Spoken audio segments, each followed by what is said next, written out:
So, ayan na mga bossing, magandang tanghali sa lahat. So, Himas Day tayo ngayon mga boss ng ating Honda Jazz na 2011 model, automatic transmission, 1.5 paddle shifter mga boss. So, balik alindog, binabapping lang natin mga boss, mga acid rain, no? So, ayan, napaka-pogi na itong ating Honda Jazz.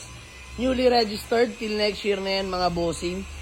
Naka-mags, size 16s, ayan, fresh interior. So, tinanggal na natin yung mga tint mga boss. Ayan, clear lang yan, no? Tara sa interior, mga boss. Pakita ko sa inyo.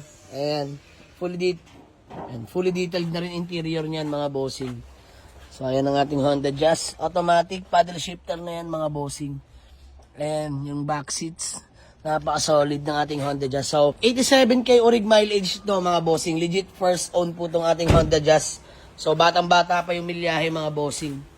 Ayan, so may gusto, 385k, negotiable. Mamaya, pwede nyo nang puntahan para ma-view, ma-test drive mga boss. So, binabapping lang natin mga bossing, no? Ayan, flex ko lang sa inyo hanggang harapan mga bossing. Carbon hood. So, may stock hood to mga bossing. Isasama ko na rin, no?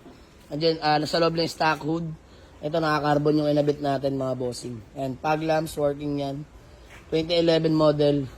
Legit first own Honda Jazz Matic. Paddle shifter 1.5. Ayan mga boss, flex ko pala sa inyo ang engine bay na ito. So, na-detailed na rin namin to mga boss. Malinis na to.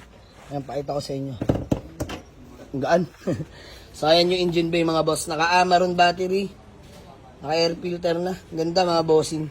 Walang tagas yan, walang leak mga bossing. So, ayan. PM lang sa may gusto mga boss. Lahat pala ng goma na ito mga bossing makakapal pa. Ayan o. So, naka-size 16s na rota na yan mga bossing.